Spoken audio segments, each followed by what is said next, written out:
Hello friends, मैं advocate Narendra Chaudhary, director of Shri Ram accountant law institute and motivational speaker एक बार फिर से अपने यूट्यूब चैनल पर आप सब लोगों का स्वागत करता हूं। आज का टॉपिक रखा गया है मुसीबतों से डरना नहीं है, सीखना है। मुसीबतों से डरना नहीं है, सीखना है। सुनिए, आज की दुनिया में, खासकर भारत में 95% लोग को यही नहीं पता होता है कि उन्हें आज में जीना है, कल में जीना है या परसों में जीना है। कुछ लोग पिछले कल को लेकर काफी परेशान हैं, कुछ लोग आने वाले कल को लेकर परेशान हैं, लेकिन किसी को यह नहीं पता है कि आने वाले समय में किसको क्या मिलने वाला है, मतलब फल। किसी को नहीं पता कल क्या होगा, भगवान की मर्जी क्या होगी, किसी को नहीं पता। लेकिन लोग इस चीज को भूल जाते हैं। जब आपको पता है कि ऊपर वाला कब क्या करेगा, किसी को नहीं पता कौन सा फल कब देगा, तो उस पर हम ध्यान ही क्यों ज्यादा दें। अगर हम उसी पर ध्यान देंगे कल क्या होगा, पीछे क्या हो गया, तो हम कभी खुशी नहीं रह पाएंगे। तो सबसे पहले तो आपको ध्यान रखना होगा कि जो पीछे गुजर गया है उसको भूल जाओ, और जो आने वाला है उसका ध्यान मत करो। नहीं तो आगे और पीछे सोचते रहोगे और यह आज भी आपसे निकल जाएगा और आप आज में भी आप कुछ नहीं कर पाओगे। कुछ लोग जो कल की चिंता कर रहे हैं, फ्यूचर की चिंता कर रहे हैं, वो तो थोड़ा बहुत कुछ कर भी लेंगे, लेकिन जो पीछे के बारे में सोच रहे हैं, उसको सोच सोच के परेशान हैं, वो आज को भी खो देंगे और कुछ नहीं कर पाएंगे। एक चीज ध्यान रखना, जो भी हमारे जीवन में मुसीबतें आती हैं, वो मुसीबतें हमें कुछ संदेश देती हैं, हमारे जीवन को परिवर्तन करने आती हैं। हमें उससे सीखना चाहिए। अगर हम उसको नहीं सीखेंगे तो हमारे जीवन में परिवर्तन नहीं आएगा। हम उन्हें उनका रोना लेके बैठे रहेंगे तो जीवन भर रोते रहेंगे। मैं आपको एग्जाम्पल रूप में समझाता हूं। देखिए, मेरे दादाजी थे, बाबा जी, जो टीचर्स थे। मैंने एक बार उनसे पूछा था कि ये जीवन में मुसीबतें क्यों आती हैं, तो उन्होंने मुझे समझाया कि बेटा, ये जो मुसीबतें आती हैं, इनसे जो जीवन में है ना, परिवर्तन होते हैं। मैंने पूछा कैसे होते हैं परिवर्तन, मेरी ज्यादातर क्वेश्चन करने की आदत थी। तो बोले, देखो, तुमने रामायण देखी है? मैंने कहा हाँ देखी है। तुमने देखा था भगवान राम को राजगद्दी मिलने वाली थी, शासन मिलने वाला था, अचानक समय का परिवर्तन हुआ और उन्हें क्या मिला? 14 साल का वनवास मिला। मैंने कहा जी हाँ बिल्कुल मिला। तो वो जो 14 साल का वनवास था वो एक परिवर्तन था और उसी से इतिहास लिखा गया। यानी प्रभु श्री राम भगवान बने उन 14 सालों में। वो 14 सालों का जीवन अगर प्रभु श्री राम के जीवन से निकाल दिया जाए तो उनके जीवन की कहानी अलग होगी, क्योंकि वो जो 14 साल का जीवन था, जो 14 साल का डिसीजन था, उसी से भगवान प्रभु श्री राम का जीवन अलग बन गया। तो इस प्रकार से जीवन में जो मुसीबतें आती हैं उनसे हमें सीखना है, उनसे हमें आगे बढ़ना है। मुसीबतें इसलिए नहीं आती है कि आप उनसे हार जाओ, बैठ जाओ, उनसे आप लड़ो, आगे बढ़ो। अगर उनसे आप सीखोगे तो आगे बढ़ोगे। आगे दूसरा, मैं आपको एक कहानी समझाता हूं। कल का फल आप जो सोच रहे हो क्या होगा, हमें नहीं पता होता है। कल भगवान क्या करेंगे नहीं पता होता है। बहुत से लोग पिछले कल को लेके ही जीते रहते हैं, ये सोचते रहते हैं हमारे पिताजी गवर्नर थे। हाँ भाई, गवर्नर थे तो क्या हुआ, पता नहीं कितने लोगों के पिताजी गवर्नर रहे होंगे। तो इस चीज पर ध्यान नहीं देना। आज आप क्या हो, आज आपके साथ क्या गुजर रहा है, इसको ज्यादा ध्यान रखना होगा, तभी आप कल के अच्छे निर्माण को सोच पाओगे और आज अच्छा कर पाओगे। मैं आपको एक और कहानी सुनाता हूं। एक चाइनीज व्यक्ति था, उसके पास एक घोड़ा था, बहुत तेज दौड़ने वाला घोड़ा।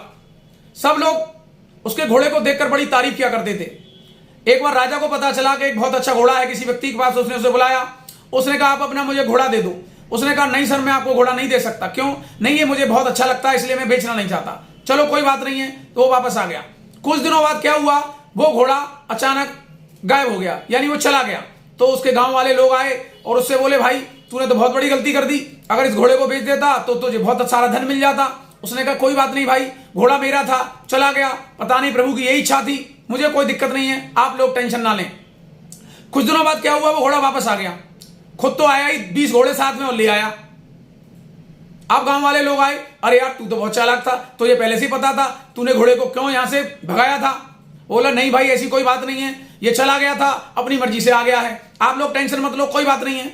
उसका जो लड़का था, वो जो नए घोड़े आए थे उनमें से उनको एक को ट्रेनिंग दे रहा था, तो उस पर से वो अचानक गिर पड़ा और उसके हाथ पैर में चोट आ गई और वो घायल हो गया। तभी क्या पता चलता है, गांव वाले लोग फिर आए, फिर बोले देखो भाई ये तो बहुत बड़ा बुरा हो गया, आपके बेटे की चोट लग गई है, घायल हो गया है, लेकिन कोई बात नहीं। उसने कहा ये भी प्रभु की कोई इच्छा हुई होगी, ये घोड़ा गया फिर आया, फिर ये मेरे बेटे को चोट लगी, कोई बात नहीं है, ये भी प्रभु की इच्छा है। तो पता चलता है अगले दिन उस देश पर किसी दूसरे देश ने आक्रमण कर दिया, तो राजा ने आदेश दिया जो भी जवान युवा पुरुष हैं उन सबको सेना में लाया जाए। तो उस गांव में जितने युवा पुरुष थे सबको सेना में बुला लिया गया, केवल उस लड़के को छोड़ दिया गया क्योंकि उसके हाथ पैर में चोट लगी हुई थी और उस युद्ध में काफी बच्चे मारे गए। अब आप बताइए वो बच्चा क्यों नहीं जा पाया? क्या किसी को पता था कल क्या होगा? वो चोट उसके क्यों लगी थी? तो इसलिए हमें प्रभु द्वारा जो फल दिया जाना है उसकी इच्छा नहीं करनी है, हमें केवल आज पर काम करना है। कुछ लोग केवल कल पर ही ध्यान देते हैं। ध्यान रखिए, अगर कोई आप कार्य करने जा रहे हैं, आपकी कोई बेइज्जती कर रहा है, आपकी कोई आलोचना कर रहा है, तो करने दो। आलोचना होना जरूरी है, बेइज्जती होना जरूरी है। अगर आपकी बेइज्जती हो रही है, आपकी आलोचना हो रही है, तो आप समझ लिए आप एक सही ट्रैक पर हैं। जिस जिसकी बेइज्जती हुई, जिस जिस पर जग हंसा है, उसी ने इतिहास रचा है। देखिए डॉक्टर भीमराव अंबेडकर साहब की कितनी बेइज्जती हुई थी, उन्होंने उस जीवन को मजे से जिया और एक दिन भगवान बन गए। चाणक्य जी का कितना अपमान हुआ और उन्होंने अपने जीवन को आनंद में बनाया और वो भगवान बन गए। गांधी जी का कितना अपमान हुआ, उन्होंने अपने संघर्ष को बड़े आनंद के साथ जिया और वो एक दिन भगवान बन गए। तो आपके जीवन में जो मुसीबतें आती हैं वो होल लाइफ के लिए नहीं होती हैं, पार्ट ऑफ लाइफ है। कुछ समय वो आपको परिवर्तन करने के लिए आई हैं। अगर आप कुछ नया विकल्प लेने जा रहे हो, आपके साथ कुछ नया होने जा रहा है, तो आप घबराएं नहीं, आप उनसे सीखिए। मुसीबतें जीवन बदलने के लिए आती हैं। कुछ लोग इनसे हार जाते हैं, कुछ लोग इनको चैलेंजिंग कर लेते हैं। प्रभु श्री राम जब वनवास के लिए गए थे तो उनके पिताजी ने कहा था, बेटा आप वनवास मत जाओ, वचन मैंने दिया है, मैं देख लूंगा अपना कैसे मुझे करना है, आप अपनी राजगद्दी संभालो।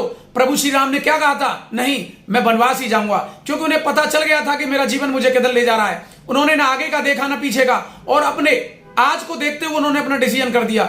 इसी तरह आपके जीवन में भी बहुत सारे चैलेंजिंग रोल आएंगे, आप अलग अलग डिसीजन लोगे, लीजिए उन डिसीजनों को, आगे बढ़िए, डरिए मत। इस दुनिया में कोई भी नया कार्य जिसने भी किया है उसकी बेइज्जती होती है, आलोचना होती है। लोगों का काम है कहना, वो कहते रहेंगे, लेकिन जैसे ही आप सक्सेस हो जाएंगे तो आप वही लोग जो आलोचना बेइज्जती कर रहे थे आपके साथ खड़े हो जाएंगे। कहा भी जाता है जिसके साथ सफलता होती है उसके 100 रिश्तेदार होते हैं, और जिसके पास सफलता नहीं होती है उसके साथ कोई खड़ा नहीं होता है। कोई बात नहीं, आप उस सफलता के लिए लड़िए, उस मुसीबत से डरिए मत। और मैं इसी टॉपिक से समझाने की कोशिश कर रहा हूं, जीवन में जो मुसीबतें आती हैं वो आपके जीवन को बदलाव करती हैं, उनसे आपको सीखना है। उस वक्त को हमेशा याद रखते हुए आगे बढ़ना है जो तुम्हें चैलेंजिंग कर रहा है। इस प्रकार से मैंने इस टॉपिक से आपको समझाने की बहुत अच्छी कोशिश की है, और मुझे लगा होगा कि आप मुसीबतों से घबराएंगे नहीं, उनसे सीखेंगे, उस परिवर्तन से डरेंगे नहीं, जो परिवर्तन आपको एक नई दिशा की तरफ ले जाता है, आपको एक चैलेंजिंग करने के लिए लाइफ में प्रेरणा देता है। कुछ लोग डिसीजन ले पाते हैं उस समय, कुछ लोग रह जाते हैं। जो डिसीजन ले जाते हैं वो आगे बढ़ जाते हैं, और जो डिसीजन नहीं ले पाते हैं वो दूसरों की तरफ उंगली करते रह जाते हैं। तो उन लोगों पे आपको ध्यान नहीं देना है, आपको अपने डिसीजन को फास्टली लेना है और उस पर कार्य करना है। रुक रुक कर, धीरे धीरे, आगे क्रम बाई क्रम, डे बाई डे। मैंने उन लोगों को देखा है, और आप लोग भी ये ध्यान रखिए। और जिन लोगों ने न कल की चिंता की, न पिछले कल की चिंता की, न आने वाले कल की चिंता की, केवल आज में जिए। और जो आज की चिंता करते हुए अपने आज में पूरा कार्य करता रहता है, उसका कल अपने आप सुधर जाता है। इसलिए सिर्फ आज की चिंता करिए, कल की नहीं। अगर आज आप अच्छा जिएंगे तो कल आप अपने आप अच्छा सुधर जाएगा, कल आप आने वाला कल अपने आप सही हो जाएगा। इस प्रकार से टॉपिक मैंने समझाने की बहुत कोशिश की है। मुझे लगता है आपको ये टॉपिक समझ में आ गया होगा, और मैं आप लोगों के लिए और नए नए टॉपिक बनाता रहा हूं और बना रहा हूं, और मेरा प्रोत्साहन इस तरह से बढ़ाते रहिए। लाइक शेयर सब्सक्राइब करते रहिए। जय हिंद, जय भारत, जय माता दी, जय श्री राधे कृष्णा।